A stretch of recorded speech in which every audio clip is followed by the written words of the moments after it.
Good morning and welcome to Bazaar Morning Call. I am Anuj, with me Prashant and Sonia. We are of course in the middle of a very volatile phase in the global market, but overnight very interesting development happened in the US. While the close was weak, on an intraday basis the S&P 500 saved the June low by just about 8 points. The big question a lot of people are asking is that could we have some kind of a double bottom in the US, or is there going to be more pain which leads to a more pronounced bear market? We'll find out. The dollar of course still remains quite strong at 114, but for India there is a bit of a tailwind in terms of crude oil prices, which are now down to $84. So the FIIs sell number of 5,000 crores is highest since June 17, which by the way was the day when the market made a bottom. So really all over the place. The SGX Nifty is indicating that we'll start with a bit of a gap up and then we'll take it from there. Morning, Sonia. Morning. Hi, good morning, Anuj. Morning, Prashant. And this FI sell number is something to worry about, right? I mean, in the last 4 days, if you look at it, FIs have sold about 10,900 crores in total, and it's been a number that's gaining day by day. So 2 days ago, it was about 2,000 crores of selling. Yesterday, about 5,100 crores. And before that, much less. So all in all, if you look at it, FIs are sort of taking out money from the Indian markets in a big way.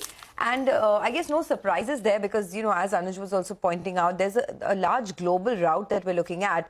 The Dow Jones now is officially in a bear market. It's down 20% from its record highs and 320 points gone overnight. The S&P 500 is now at the lowest level since 2020. And it's been 5 straight days of losses. So definitely these fears of a recession, fears of more rate hikes, more tightening, etc., has put pressure on global equity markets. Brent is now below $85 a barrel as well.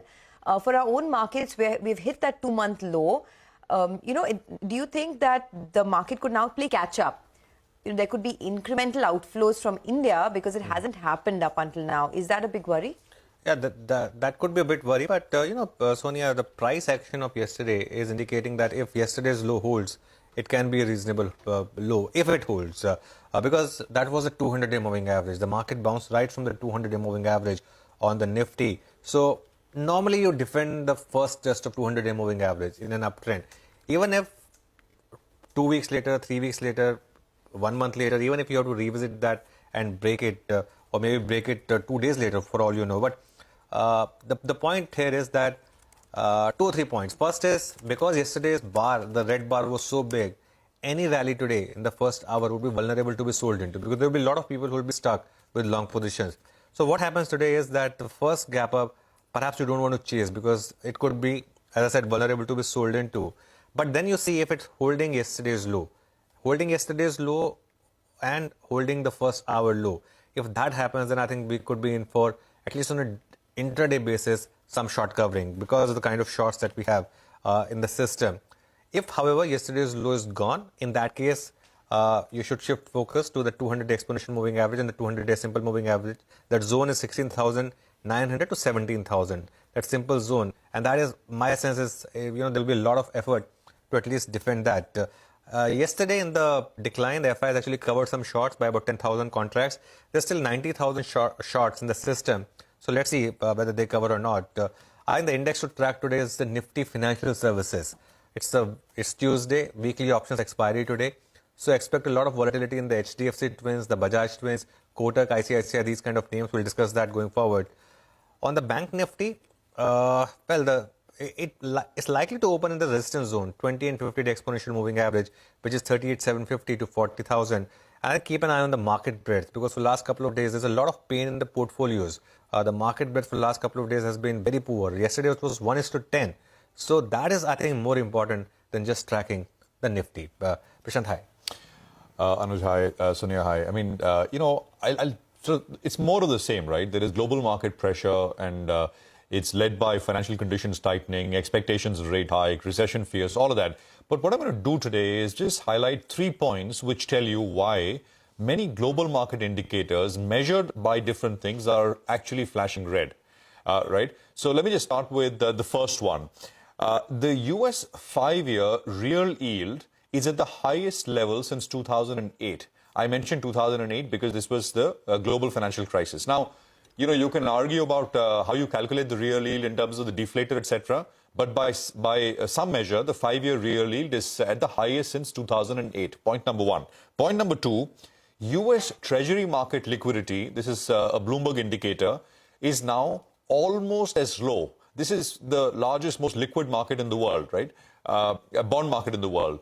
The US Treasury market liquidity is almost at the lowest that we've seen during the height of the COVID volatility, which was bang in the middle of March 2020. Number three, we have long end US rates volatility also now at the highest since March of 2020. Again, indicates, that markets are, at least on the treasury market, starting to break a little bit, at least starting to shake a little bit, right? It could be a combination of a bunch of things. I mean, some have blamed illiquidity, right? Lesser liquidity conditions for this. There could be poor fundamentals at work. But also, all of this indicates fear. Fear that maybe we are entering into a little bit of a phase where markets kind of come unhinged. I'm talking about global markets, purely US in particular, at this point in time.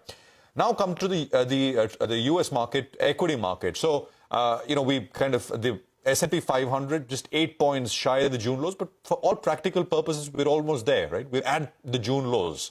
The rise in the dollar index and the dollar against most currencies is completely unsurprising. I mean, we've always said this, when there is a little bit of risk off, there is uncertainty globally, money goes home, and home is the US and the US dollar. So we are seeing this push higher in the dollar.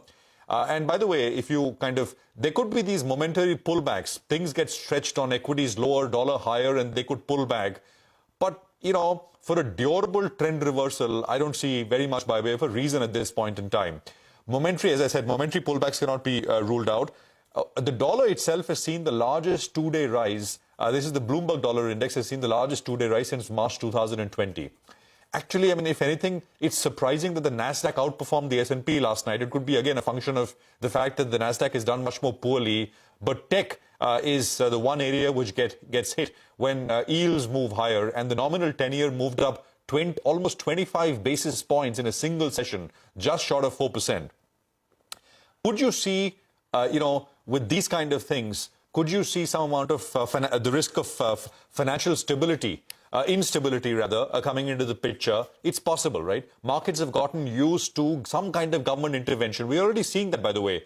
We're seeing it in a range of emerging markets. We're seeing it in the UK, for example. I mean, at least in terms of talk, not action so far. We're seeing it in Japan, with the yen hitting 145, 139, back at 145 against the dollar. Switzerland. I mean, we're seeing a range of government action and government intervention coming through, and it's possible we see more. I mean, we see something in the US. I mean, markets for the longest time, last so many months, have been asking and sort of calling out for a pivot, that the inflation problem is done and the Fed will ease off, take its foot off the pedal. It's not happened so far. But could we see something coming through if these conditions prevail? We'll wait to find out. Here in India, I mean, I think it's been detailed quite well. The market is still sitting on a lot of gains, relatively speaking. And could these global conditions chip away at some of these gains? I would say it's entirely possible.